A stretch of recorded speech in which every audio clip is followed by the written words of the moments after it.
It also makes you disciplined, and once you're disciplined, like you're like a sharpened sword, man, like a well-tempered blade, and then you can go out there and operate in the world. The reason that discipline is necessary is because you're a mass of competing short-term interests. And so the question is then, well, which short-term interests should win out? And the answer to that is none of them. They need to be organized into a hierarchy that makes them functional across time and across individuals. So like a 2-year-old is very likely to act out his or her proximal impulse. But of course, a 2-year-old can't survive in the world. You have to bring your primary instincts, let's say, under the regulatory structure of a higher order value system that allows them to manifest themselves without undue mutual sacrifice across large spans of time in the presence of large numbers of other people. So that requires a very sophisticated ordering.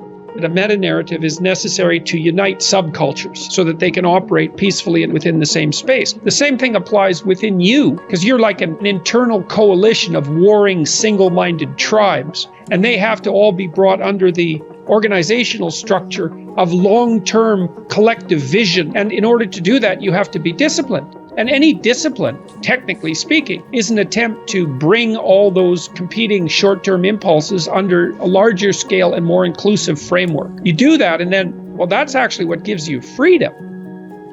If you're going to mess around with very complicated and dangerous matters, you should really put your life together.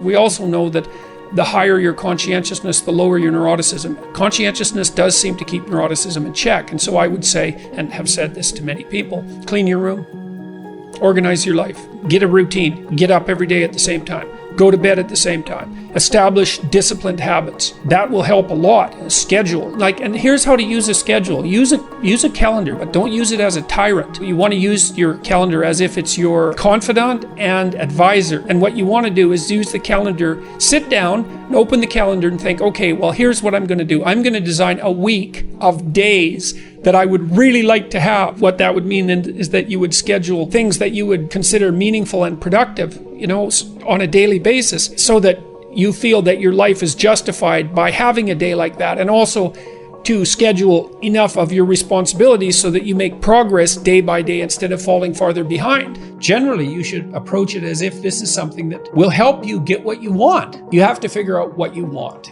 And then you have to figure out how to decompose what you want into actionable steps. That's a pretty good deal, all things considered. And you can start stupid and slow. Like I said, just throw some things in that you're pretty likely to do and fill in the schedule with broad strokes. And then as you get familiar with it and comfortable with it and maybe even happy with it, you can fill in the details and start to use it in a more sophisticated way.